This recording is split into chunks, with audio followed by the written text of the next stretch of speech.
Hey, Dan. Hey, everyone. Hey, John, and hello to everybody watching out there. Thanks for joining us. Yeah, it's We're gonna have great to some be here. fun.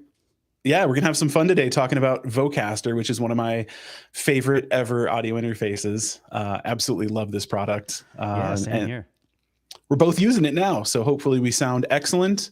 Drop something over there in the chat for us. We'll be watching the comments, and who knows, we'll put your comment and questions up live. So ask us anything, and we'll do our best to catch all those questions while we're streaming here.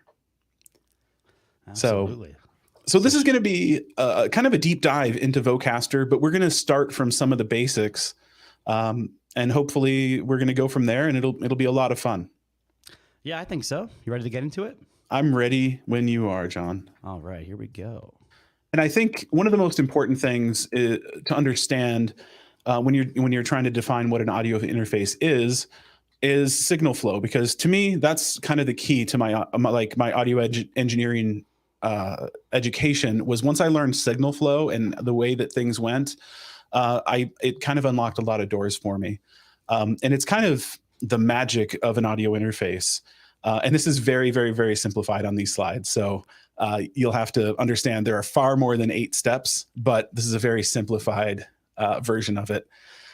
So first, the audio signal, like myself or John speaking, it goes into a microphone, and that's an analog signal. And you go into the microphone, and what that does is the diaphragm in the microphone will vibrate, and those vibrations go create an electrical signal. That electrical signal goes along a cable into the input for the microphone, and then that AD converter, or analog to digital converter, turns that analog sound from your mouth into something that a computer can understand. So it's basically ones and zeros, and then it gets into your computer and hits the DA converter. So it goes from digital to analog, so you can hear it.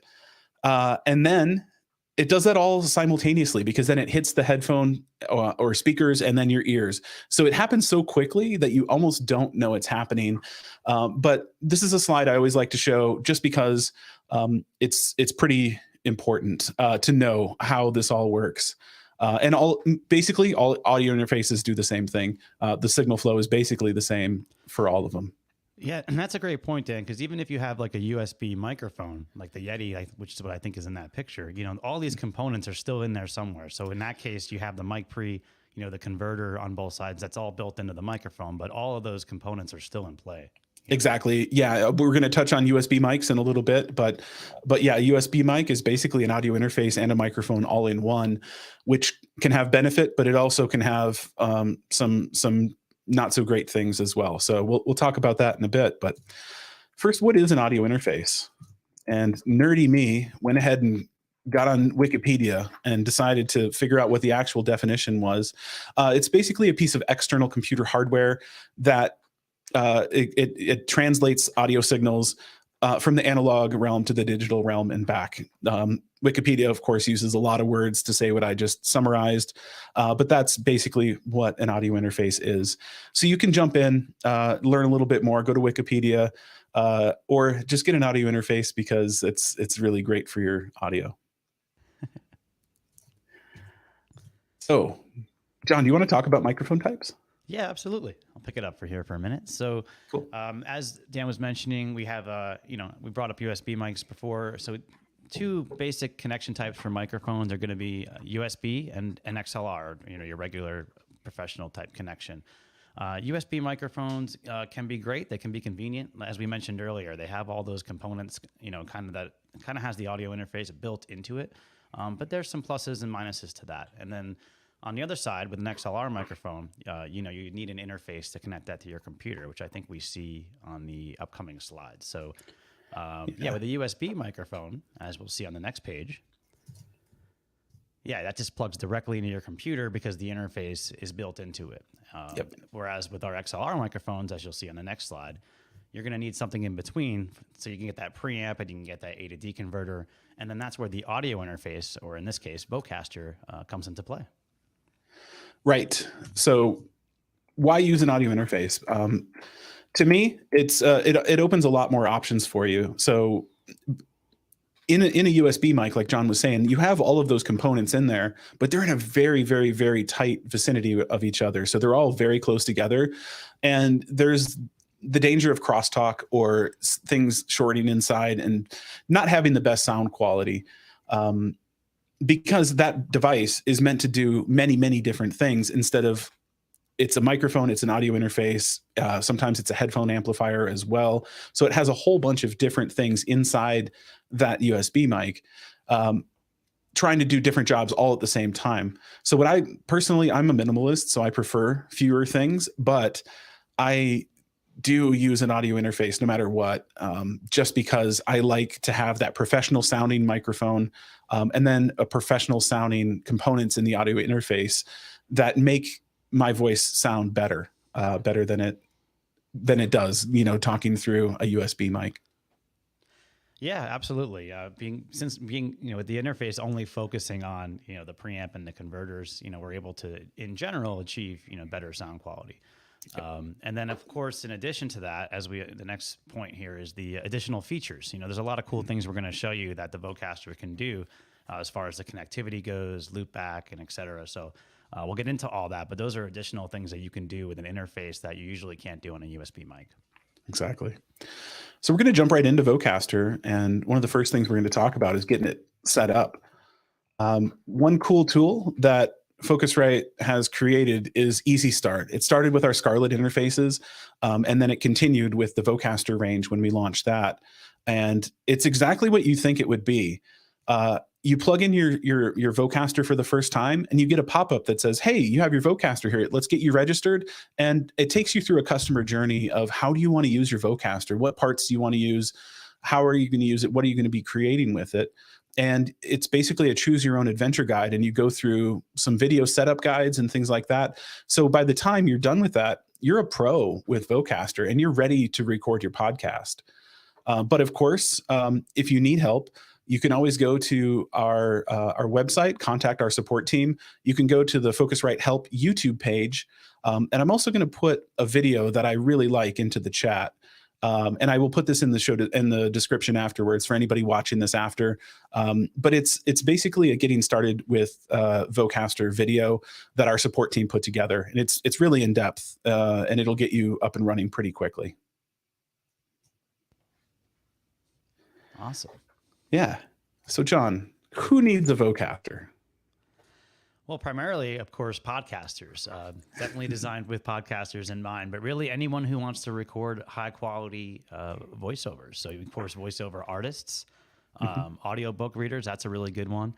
And then any type of live streaming, there's some really great features on Vocaster that will help you with that as well. So for like gamers that doing live streams, or really any type of live streams, it's really helpful in that scenario as well. And speaking of gaming and streaming, our friends over at Nerd On the podcast, who do a really great variety show, and they're gamers and streamers themselves, as well as podcasters, they created a really great video for us.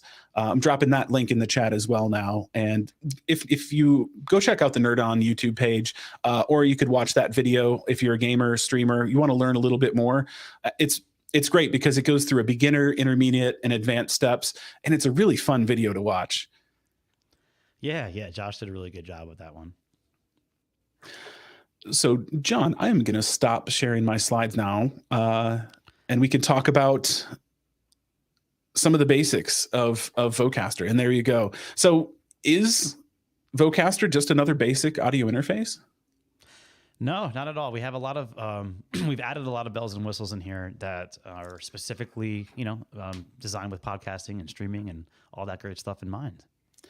Let's check out the the options screen, that cool little menu up there, because it has one of my favorite things in it, which is the theme. And you go, well, what's the theme? And personally, I like to use dark mode when I'm doing anything in my computer, because it's just easier on my eyes. I have old eyes and I'm very sensitive to light. So anything in dark mode is really good for me. So you can select it dark, you can select it light, or you can select it to follow your system, which I think is really cool. So, if you have different times of day in your system that it switches out, that's really helpful. I found that to be a really helpful upgrade when they added that to Vocaster Hub. It's something that was added that I didn't know that I needed, and I absolutely love it now. It seems so basic, right? Yeah, totally. I really enjoy the dark mode as well. I just for the stream, we were trying to make it look a little easier to see. But yeah, I'm a big dark mode fan myself, especially when you're working in the studio late at night. Yeah, and up in the next to that little menu that you clicked up there with the 3 dots next to it, you see some headphones and speakers there, and you go, well, what the heck is that for? The cool thing about that is you can mute either one of those. So if you click on either one of those icons, it'll mute one or the other. So if you have your speakers turned on and you don't want to use them, you can mute them. Same thing with your headphones. If you have them plugged in and you just don't want signal to be going through them, you can mute those as well. So I like that as an option. It works really well for me in my workflow. Yeah, that's a really good failsafe. Right now I happen to remember to turn my studio monitors off before this, but by selecting that, I wouldn't even have to worry about it. So yeah, super handy to have. Yeah, like my studio monitors have a power button on the front, so I was able to just switch them off real quick. But sometimes they're on the back. Sometimes your monitors aren't on your desk. They're a little bit behind. So it's a lot more convenient to just hit that because, of course, anytime you're live streaming or you're recording, you want to wear headphones. You don't want those speakers feeding back in your microphone because that's just not proper recording technique. So let's go through a couple of these inputs down there. And one of my favorite things, I have so many favorite things about Vocaster. I feel like I keep saying that, but I'm really excited about this product because I think it's a really great game changer for podcasters. It's a mixer. It doesn't look like a mixer. It looks like a cool looking futuristic audio interface. But below on the bottom section of the screen, you'll see the mix window, and that controls all of the different inputs and outputs of Vocaster. And starting from the left, that's where John's talking there because we're sharing John's Vocaster Hub here. Yep. So here I am on the host channel. Yep. Talking on the left. Yep. So if you ever wanted to turn your host microphone down, you could do it there, or you can do it. You could leave it the way it is, and it'll record into your software at that level. This way, Dan can talk over me, and you guys can't really hear. Yeah. Yeah, exactly. It doesn't sound like I'm just stomping all over John. Of course, next to that is the guest microphone. So if John and I were in the same state or county or city or room, we could plug into 2 microphones, and we could be sitting across the table talking to each other. Yep, here we are. Here I am in stereo. Oh, look at that. John has 2 mics. I heard that too. It came out of both ears. Nice one. We'll mute that for now. And next to it's the auxiliary. And you go, well, what's an auxiliary? That's weird. It's a cool connection. And John's connected his phone to it. It's a TRRS connection. And the TRRS means that's two-way communication. So John has connected a phone, and that means that your phone can stream any sound you want, and it'll record into your recording software. So, John, if you've got something queued up there, I think, and let's take a listen on your phone to what you got. Just a random podcast that I had on earlier today. So we are recording. You are on the. Let's hear what John was listening to. I'm going to be keeping notes here. What radio station is this going to be on? This is not on the radio, sir. This is on. I don't know if you've heard of this podcast, so but it's on demand anywhere you go. In your No, I don't get it. But it's a funny one. But in any event, yeah. first So I of have all, it connected right in here on the aux jack, and you can see it just comes right up there on this fader. So I can adjust the volume. I can mute it. Yeah, super easy. And I can, so that's over the hardwired connection, which is a little John, to see. You just showed me something that I didn't know that Vocaster did. And I'm being very real right now. I didn't know you could mute the inputs from right there. Oh yeah. I had no idea. Look at that. John's teaching me things. That's amazing. That's why he's a product specialist and I'm in marketing. There you go. Well done. Thanks for showing me that. Your idea though. It was not my idea. You're giving me too much credit. So the cool thing about that auxiliary is it's not just for recording sounds from your phone. You can also send a signal to your phone. So you can take phone calls. So you plug in that auxiliary cable and you talk on your phone, and you can have phone calls on your show. You don't even have to pick it up because your microphone will go into that and they will hear everything in the show mix. So except themselves, because there is a mix minus already introduced. And if you don't know what that means, you don't have to with Vocaster because it's all taken care of for you. Absolutely. Yeah, it takes care of that for you. And actually, you're seeing that in action on the stream as well, because you can see when I'm listening to Dan, he's coming up on my loopback channel, and I am. but There yeah, I it's am. not repeating back into the show in a strange way or anything like that, because Vocaster knows that for this stream we need to have a mix minus going out to you, and but I can also, but if I want to use loopback, I have loopback too, which I'm jumping ahead of myself a bit, but yeah. I'm interested to see what you have on the Bluetooth channel, because Vocaster 2 has a Bluetooth option, which is really cool. You can plug in, you can connect your phone or iPad or any Bluetooth enabled device, and you can take sounds from there as well. And that's also two-way communication. So if you have a second phone call, you can have a second phone call there with a second device. And you can also take sounds if you have sounds on your iPad that you want to trigger during your show or anything like that. And I'm going to leave it to John now to hear what he has. Yeah, well, I just have my phone paired right now. So if I was to make a phone call to, say, our friends at Press 1 Focusrite to leave support, voicemail. To tech support, press 2. To leave We could leave them a voicemail to voicemail customer right now. service, press 3. To leave voicemail. It's a little bit loud. I can turn it down. Now, of course, if I was talking with somebody back and forth, we don't want to bother them right now. But if we did, they would be coming on the stream as well. I believe it is literally our tech support's lunch hour. I don't mean to say that they're out to lunch, but I think they are out to lunch. So funny. We were going to surprise somebody on the support team, but looks like they're not there. Or they knew we were coming. One or the other. But So in with any event, yeah, you can do. So yeah, basically, sorry, Dan, but I was just going to say that you can connect two different devices, so two phones or an iPad and a phone, and which opens up a lot of options for you. But wait, there's more. You can take sounds from your phone or your iPad, but then there's the loopback channels, the 2 stereo loopback channels. And it's not just for your guests. It's actually all of your computer audio goes through that loopback 1 channel. So, you have a guest that's coming through either from Zoom or from something like Squadcast, which we'll talk about a little towards the end of the stream here. And they can be recorded on that channel as well. So you can have a remote guest coming through like StreamYard or on Zoom or whatever you happen to be using. But then Loopback 2 is cool because you can also bring in computer audio. So if you want to introduce some music into your show, or if you want to, there it is. And this is royalty-free music, I assure you. We're not going to get the lawsuits coming after us. Or we'll get shut down in a minute. We'll see. So, yeah, YouTube, we checked this. You don't need to flag it. But yeah, so yeah, right now I just have my computer audio routed to Loopback 2, and I'm only using Loopback 1, to talk to Dan, and then that way it's not routing back out to the show, and yeah, everything's taken care of. It's pretty awesome. Nice. I love it.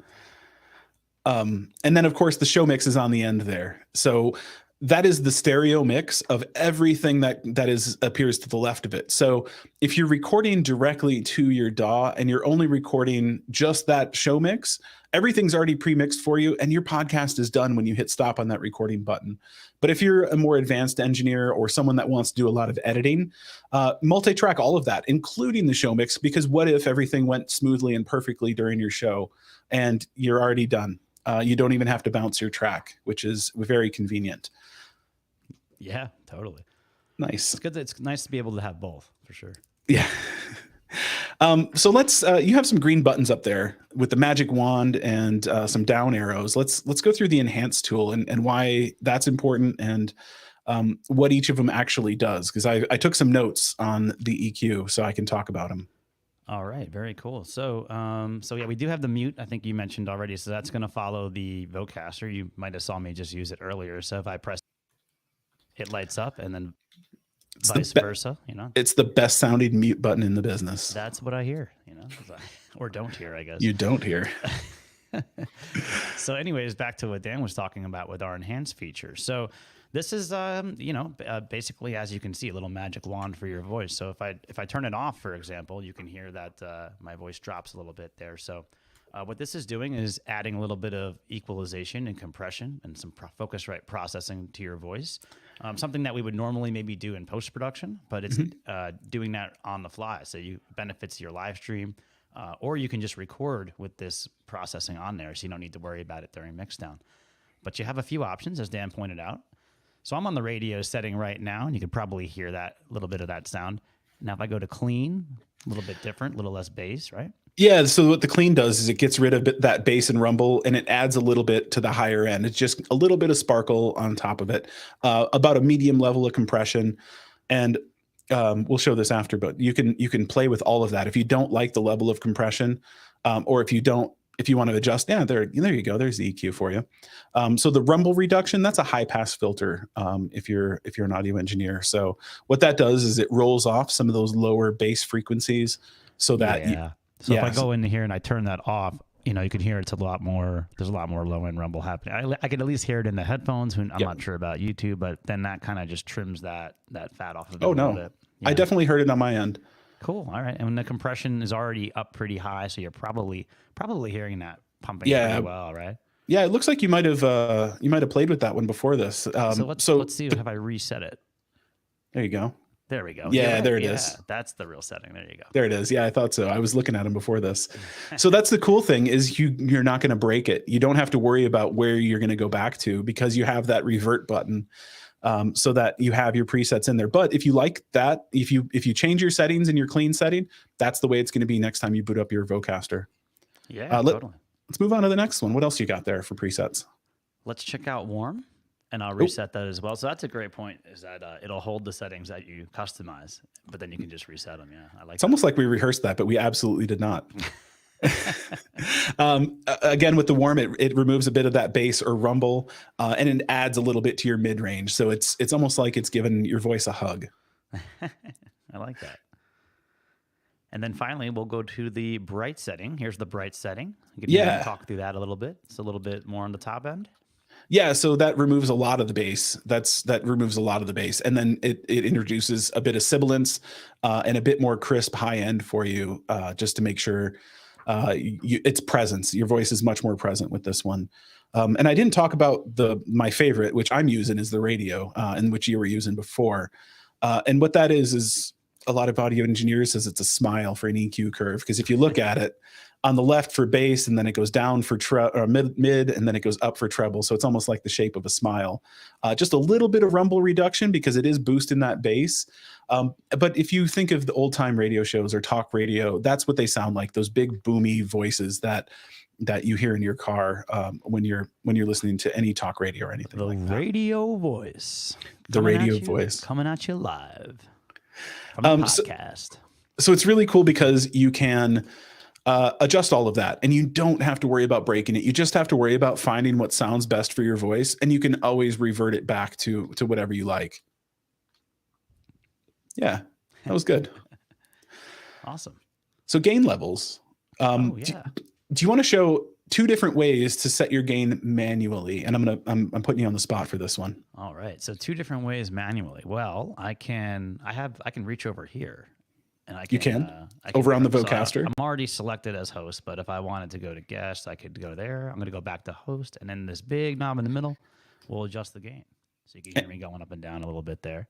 And you can see it moving both on the screen and on the interface itself. Right. So I'll show you. So that would be the other way, is I can go into Vocaster Hub and grab it from this side.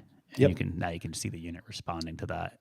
And now this time I'll do it on here, so you can actually, it's not affecting my. Yeah. Here we go. So there we go. You can see it going up and down. Yep. You can see that white light going around the setting there on the Vocaster as John moves that slider left to right to adjust the gain level on his guest microphone. Absolutely. But so yeah, that's how you do it manually. But I think we have it looks like we have another way. Some people don't know how to set recording levels, and I'm going to be honest with you. As an audio engineer, I was like, auto gain, I'm not going to use that. I'm going to be honest. I use it absolutely every time I boot up my Vocaster, because every day my voice has a little bit different power or energy to it. How much did I get to sleep last night? How much water did I drink? Things like that. So, John, if you want to demo that, I'll talk through, because it takes about 10 seconds. What you do is either on the interface itself, you push the auto gain button, or you can click on it in the software, and it'll pop up a little timer. There it is. So John's going to talk into the microphone now. We can hear him just a little bit. But what that's doing is Vocaster's listening to his voice, and it's setting the gain level for him, just so that now hey, how's it going? He's at an ideal recording level for this type of situation. Exactly. Yeah. And there it is, pretty much right where we had it, because we had set that earlier. So yeah, it's great. It takes the guesswork out. And of course, that's not set in stone. You can always still move that slider, or you can turn the dial on your Vocaster to turn your gain up or down, depending on your preference or how you want to record it. But another cool thing, if you can toggle back into the edit window, I think it is, whatever that other window is. What's it called? It's the settings window. There we go. Yes. I should have looked at that before. Down about 3/4 of the way, it says auto gain. And oh, John, you set that for streaming. I forgot to do that before this. I had it set pretty good. I had it set for podcasting, but basically on default, that's when you're recording just into your computer by itself. Streaming, it needs to be a little bit louder. And if you're recording into a camera, which we didn't even talk about that, we'll get to that in just a second. If you're recording into a camera with your Vocaster, it needs to be a little bit louder. So basically that target there, you can choose whichever one your destination is, and the auto gain will set properly for you. And I didn't even have it in my notes, John, to talk about the camera output, but let's briefly talk about that. It's going to be, so on the back of Vocaster, it has a TRS. Remember, with the auxiliary input, it was TRRS. But with the camera output, it's just an output. It's one-way communication to your camera. So if you're doing a vlog or a video-based podcast, you can record it directly to your camera's memory card, and you don't have to sync anything up in post. It's already there with the video. So when you edit your video, you're editing your audio at the same time. And you don't have to sync up anything from another card or anything. Yeah, it's really convenient. It is. The team thought of a lot of great things with this. So great. Let's talk about, if you want to, you can take, well, no, let's leave Vocaster Hub up there. And there's two options for Vocaster. So we're going to talk about the differences between a minimal setup versus someone who is a power user and maxes everything out. And if you watch the Nerd On video, they max everything out to an extreme level, and it's pretty amazing what they did with that. But podcasters can do the same thing. So let's do you want to talk through everything and give an example of how we could all connect everything, John? And let's talk through that about how we would use all of this if we were going to have our own podcast.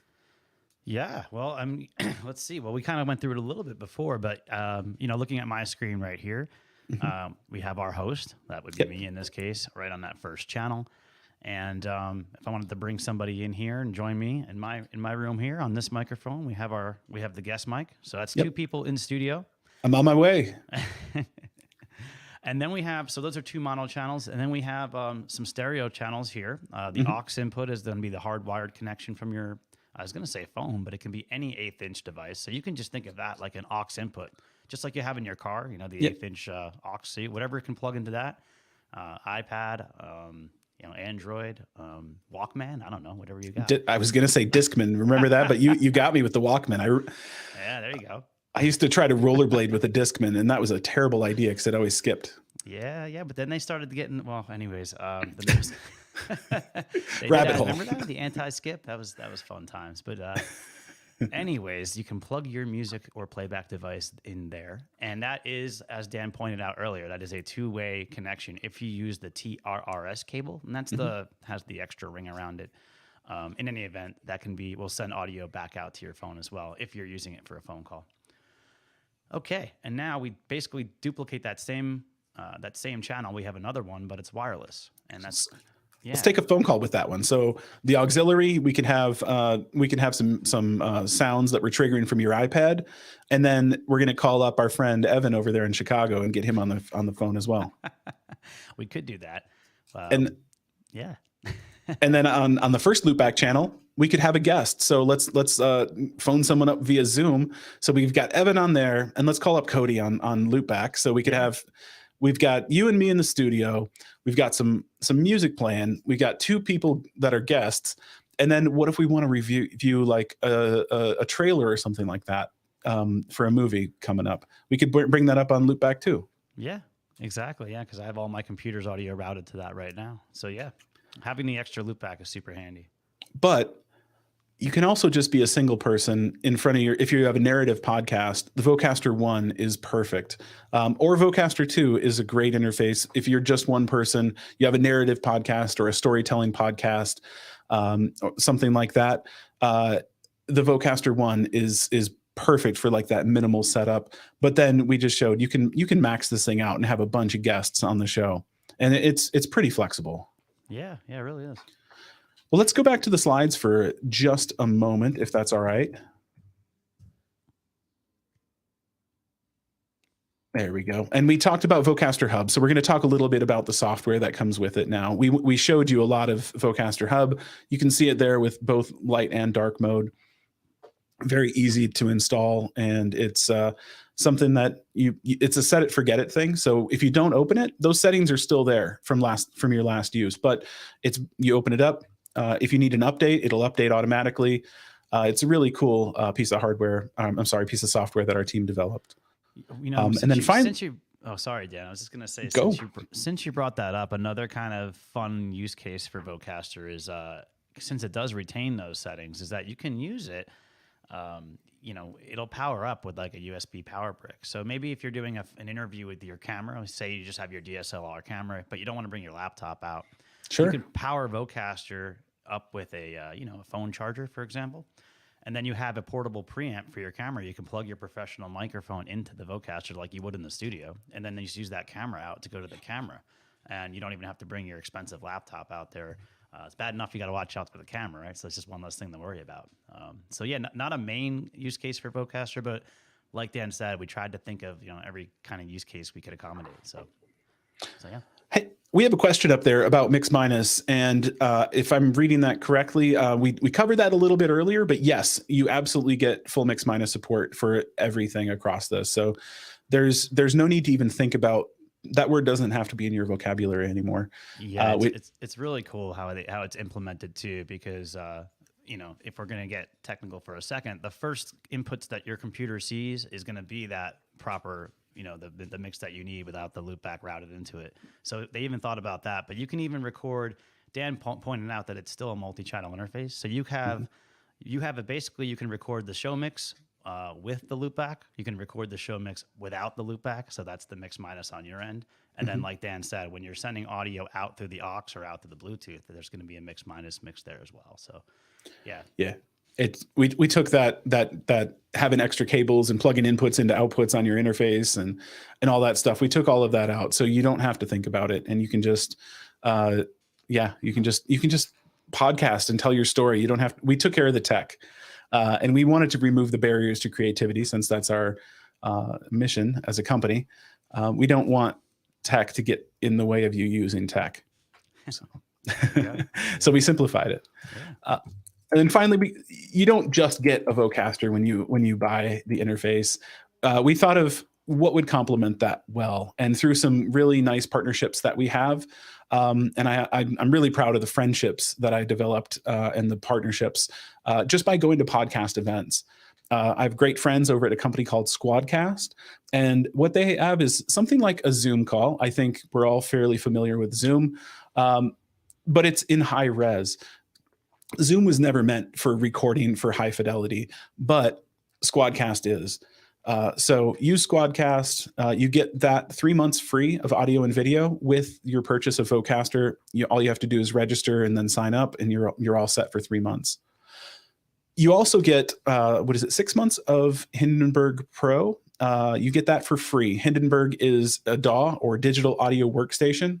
Probably should have said that. I said DAW a bunch of times during this stream, but never really said what that is. It's the software you record into. Could be Hindenburg, which is what I use for podcasting. Could be something like Pro Tools, which a lot of musicians use. Could be GarageBand, which comes with a Mac. Audacity is free as well. That comes with on either platform, Mac or PC. And a lot of people also use Adobe Audition. So any of those are DAWs, or digital audio workstations. But you get Hindenburg. So out of the box, you get your Vocaster, so you have your hardware. You have Squadcast, so you can record remote interviews. You have Hindenburg, so you can record into your computer and edit in that same software. And then finally, Acast, we've partnered with them, and you get 3 months free of their influencer plan, which is basically you get 3 months of using that. So they upload your RSS feed, and it puts you on all the different players. So Apple Podcasts, Spotify, everything across the board. It makes sure that your show is distributed out there. And they even have some monetization options available to you, so you can insert some ads and you can start making money pretty quickly. I think the only thing we didn't include is a mic stand, because we do have the studio bundles available. Yeah. We didn't touch on those either, but John and I are both using the Vocaster DM14V microphones. And we both have the HP60V headphones, and you can buy those in the studio bundle with Vocaster as an option. Yeah. So that's with the Vocaster 2 bundle, and then we have the Vocaster 1 bundle, which comes with our handheld mic. Yeah, that's the DM. Is that the DM2? The DM1. Oh, the DM1. I knew it. I should have known that. Cool. If you want to get rid of my shared screen there, and we can wrap this up. There you go. So thank you, everybody, for joining us. The time flew by. It always does when John and I get on a live stream. But we've really enjoyed the time here. John, I appreciate you. Yeah, you too, Dan. And if you have any questions, you can always reach out to our support team. Go to our website, focusrite.com. You can chat with our support, or just reach out on our socials. Even support monitors that. We're happy to answer any questions or help you with any issues that you may have. Yeah, absolutely. Great. Well, until next time, take care and happy podcasting. Take care.